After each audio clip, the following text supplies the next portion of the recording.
वो मेरे सीनियर नेता हैं वर्षों से, उनके साथ मैंने काम किया है। आदरणीय मुकाती जी, मेरे बहनों और भाइयों, मुझे किसी भी हालत में 5 बजे यहाँ से निकलना होगा, तब मैं नर्मदापुरम जाके उतर पाऊंगा, इसलिए मैं बाकी आदरणीय नेताओं का नाम नहीं ले रहा। आदरणीय मंच टिमरनी में उपस्थित मेरी बहनों, भाइयों, बेटे, बेटियों, अभी मैंने अपनी बेटियों की पूजा की है। मेरे भाइयों और बहनों, मेरे लिए जीवित जागृत देवी अगर कोई है तो मेरी बेटियां हैं और मेरी बहनें हैं।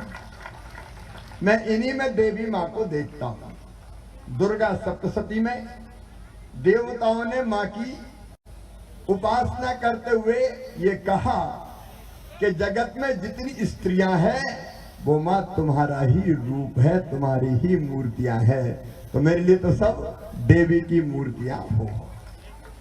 और इससे कोई भी कार्यक्रम का प्रारंभ मैं बेटियों का पूजन करके करता हूं। नवरात्रि में कन्या भोज भी होते हैं, तो मैंने भी कन्या भोज कराया। कांग्रेस के नेताओं ने मुझ पर टिप्पणी की कि मुख्यमंत्री शिवराज नाटक नौटंकी करता है कन्या भोज की। बताओ मेरे बहनों भाइयों, कन्या भोज कराना नाटक नौटंकी है क्या? अरे आज जरा जोर से तुम जवाब दो, मैं काहे को दूं? नाटक नौटंकी है क्या?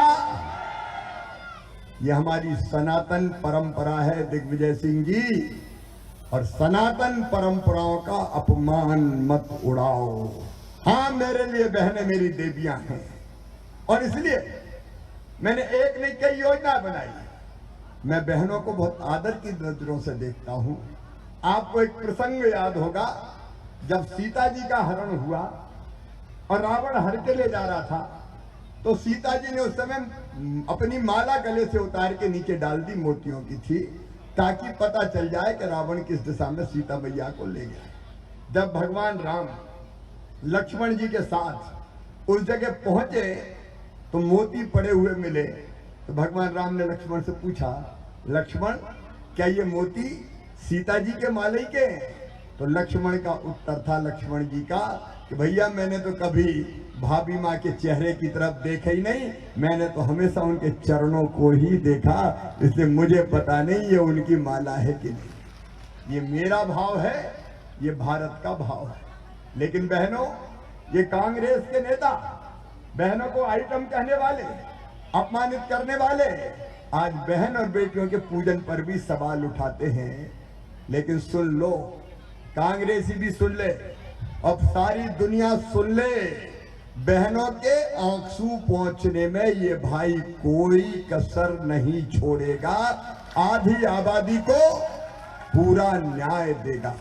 और अपने बेटियों के लिए हमने बनाई लाडली लक्ष्मी जैसी योजना। मुझे संतोष है कहते हुए कि इस धरती पर बिटिया को मैं बोझ नहीं रहने दूंगा, इसलिए लाडली लक्ष्मी बनाई। समय नहीं है कि मैं बहुत बताऊं, 46 लाख मेरी लाडली बेटियां हैं। ये बेटियां जब मेरे सिर पे हाथ रखती है तो मेरे काम करने की ऊर्जा और ज्यादा बढ़ जाती है। ये अपने मामा को आशीर्वाद देती। 40 लाख लाडली बेटियां जिनका पूरा इंतजाम, पढ़ाई लिखाई सब मामा करेगा। 50% रिजर्वेशन स्थानीय निकाय के चुनाव में, ताकि मेरी बहनें चुनाव जीत के सरकार चलाने का काम करें। मैंने दिया है, मैंने कांग्रेस के जमाने में नहीं था। और नहीं तो भाई लोग लड़ने नहीं देते बहनों को, घर में बैठ घूंघट मार रोटी बना, चुनाव तो साहब लड़ेंगे। मैंने कहा आधी सीटों पर साहब लड़े और आधी सीटों पर मेरी बहनाएं लड़े। ये भारतीय जनता पार्टी, मैं हूं जिसने तय किया पुलिस में भी 30% भर्ती बेटियों की करूंगा। ये मेरी बेटियां पुलिस की भर्ती में यहां खड़ी है, पहले नहीं होती थी। मैंने कहा 30% भर्ती पुलिस में बेटियों की होगी। बताओ बहन बेटी पुलिस में होना चाहिए कि नहीं? ये हम हैं जिनने तय किया कि बहन बेटी के नाम पे कोई संपत्ति खरीदेगा तो रजिस्ट्री का शुल्क बहुत कम लगेगा। मुझे लगा कि रजिस्ट्री का पैसा बचाने के लालच में ही बहनों के नाम पर संपत्ति लोग खरीदें, और वो हो रहा है। और ये लाडली बहना योजना मैंने क्यों बनाई? मेरी बहनों, अपनी गरीब बहनों को, अपनी निम्न मध्यम वर्गीय बहनों को मैं देखता था 1000-1000 रुपए के लिए परेशान हो जाती थी। जरूरत पड़ती थी तो मांगना पड़ता था, और मांगे तो मिल गए तो ठीक है, नहीं मायके जाने के लिए पतिदेव से मांगे तो वही डांट देते थे, जब देखो पैसे ही मांगती रहती है, नहीं है मेरे पास, तो मुंह लटका के रह जाती थी। बोलो सही बात है कि नहीं? अरे मेरी बहनों बोलो सही बात है कि नहीं? मेरे मन में आया कि तू मुख्यमंत्री है, तू तो भैया है। देखो मैं सरकार नहीं चलाता, मैं परिवार चलाता हूं। मेरा परिवार, मेरे भाई, मेरी बहन, मेरे बेटा बेटी। बताओ मैं आपसे पूछ रहा हूं, मैं मुख्यमंत्री लगता हूं कि भैया लगता हूं? मैं तो भैया हूं और मामा भी हूं। ये अपना परिवार है, परिवार। और इसलिए मेरे मन में, हाँ मेरी बहन देख लिया मैंने, मेरे मन में ये बात आई कि भाई अपनी बहन से राखी बंधवाता है और सावन के महीने में कुछ ना कुछ तो देता है, तो तू भी भाई है रे, अपनी बहनों को तू भी कुछ दे। लेकिन एक बात मेरे मन में और आई कि साल में एक बार देने से काम नहीं चलेगा। बताओ साल में एक बार देने पे काम चलता क्या? और इसलिए हमने तय किया हर महीने अपनी बहनों के खाते में 1000 रुपया डालूंगा। यहां से मैंने प्रारंभ किया था, लाडली बहना योजना बनाई। बताओ मेरी बहनों कैसी है लाडली बहना योजना? जोर से बताओ मेरी बहनों। मैंने कई जगह पूछा कि लाडली बहना योजना के बाद बहन जिंदगी में कोई परिवर्तन आया क्या? बताओ आया क्या? मुझे कई बहनों ने कहा कि भैया आजकल तो ठाठ हो गए। मैंने कहा क्यों? अरे बोल सास बड़े प्रेम से बोलती है घर में और रोटी में घी चुपड़ चुपड़ के देती है, बहू तू भी खा ले। और कई बहनों ने कहा कि आजकल तो हमारे साहब भी, पतिदेव भी बहुत अच्छा बोलते हैं, पप्पू की मम्मी कैसी हो? पैसा आ गए कि नहीं आए? देखिए पैसे ने आत्मसम्मान बढ़ाई, सच्चाई है, ये मैं मजाक नहीं करता। पैसा आत्मसम्मान बढ़ाता है, पैसा विश्वास भी बढ़ाता है। और इसलिए मेरी बहनों पैसा नहीं, तुम्हें मैंने सम्मान दिया है, तुम्हारा मान लौटाया है जिसकी तुम हकदार। और यहां रुकूंगा नहीं, 1000 से बढ़ा के 1250 किए। पैसे का इंतजाम कर रहा हूं। और बहनें बहुत है मेरी, 1,32,00,000। इतना भाग्यशाली भाई कोई होगा क्या? 1,32,00,000 बहनें हैं मेरी। फिर भी कई कह रही भैया हम तो रह गए। मैंने कहा मेरी बहना तुम क्यों रह गई? बोले जब फार्म भरा रहे तो हमने सोचा वैसे ही कह रहे पैसा थोड़ी मिलेगा, तो हमने भरा ही नहीं।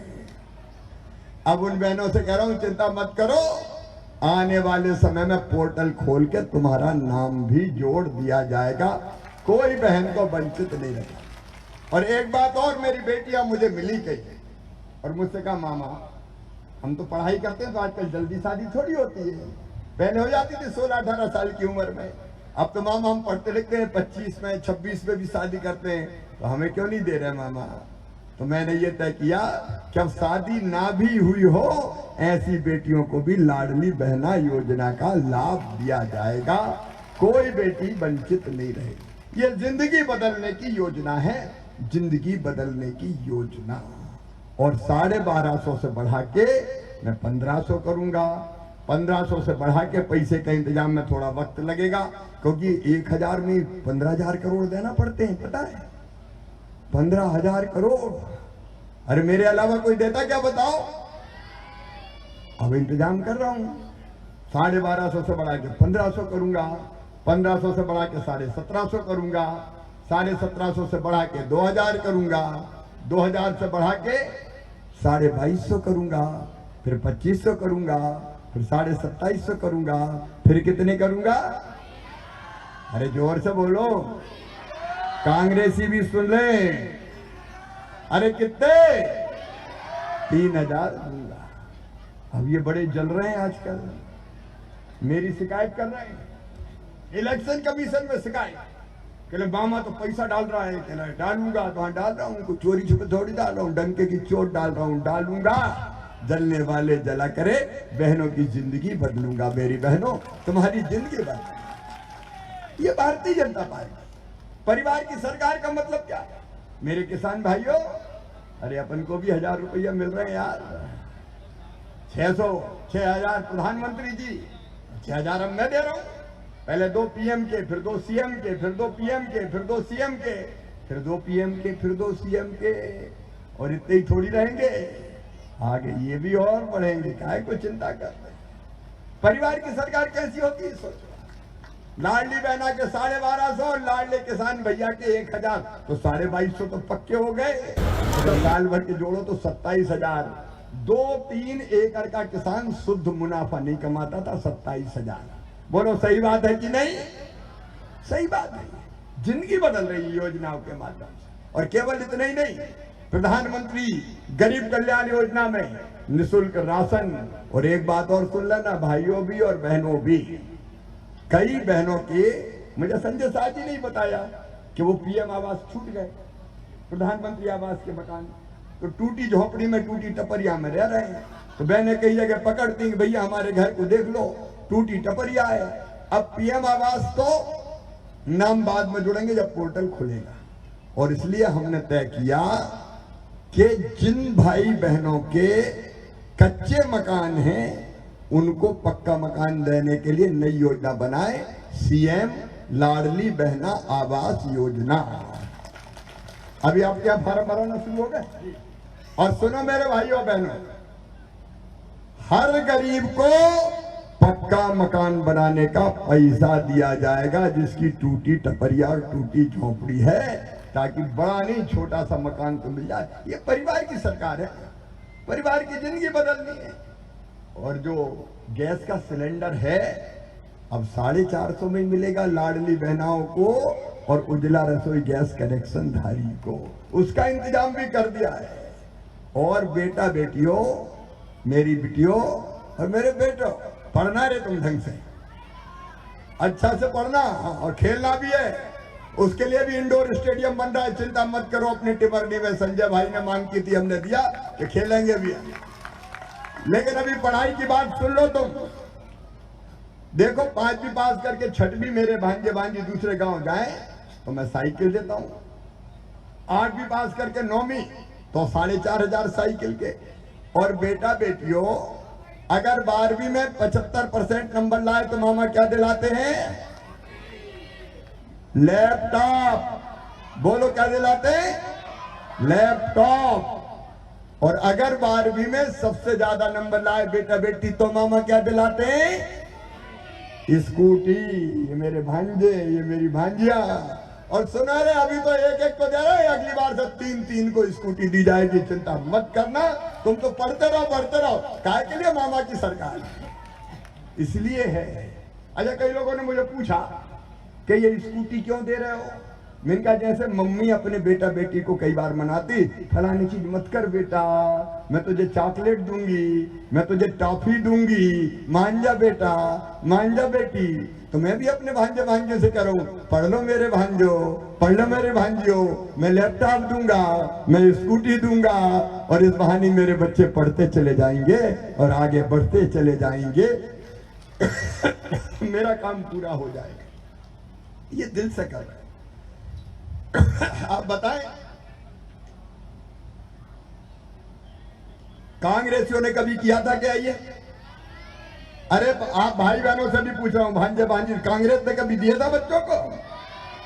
और एक बात सुन ले सारे मम्मी पापा, अगर मेरे बेटा बेटियों का उनकी मेहनत से मेडिकल कॉलेज में, इंजीनियरिंग कॉलेज में, आईआईटी में, आईआईएम में, लॉ कॉलेज में कहीं भी एडमिशन हुआ, सरकारी में होगा तो, प्राइवेट में होगा तो फीस चाहे कितनी भी हो, प्राइवेट मेडिकल कॉलेज की फीस है 12-13 लाख रुपया साल, 5 साल देने पड़ते हैं। बोलो गरीब बेटा बेटी दे सकते हैं क्या? किसान दे सकते हैं क्या? तो तुम्हारी फीस तुम्हारे मम्मी पापा नहीं भरेंगे। कौन भरवाएगा? कौन भरवाएगा?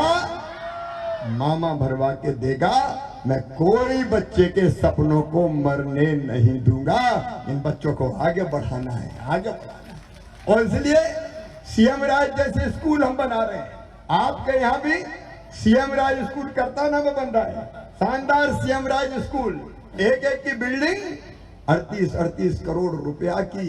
मेरे गरीब बहनों और भाइयों, किसान बहनों और भाइयों, मेडिकल इंजीनियरिंग की पढ़ाई भी अब हिंदी में भी करवाऊंगा ताकि गरीब और किसान के बेटा बेटी पढ़ पाए और आगे बढ़ पाए। और सरकारी स्कूल के बच्चे जितने उनको मेडिकल कॉलेज की जो नीट की परीक्षा होती है उसकी मेरिट लिस्ट अलग बना के उनको डॉक्टरी में भी भर्ती करवाएंगे ताकि इनकी जिंदगी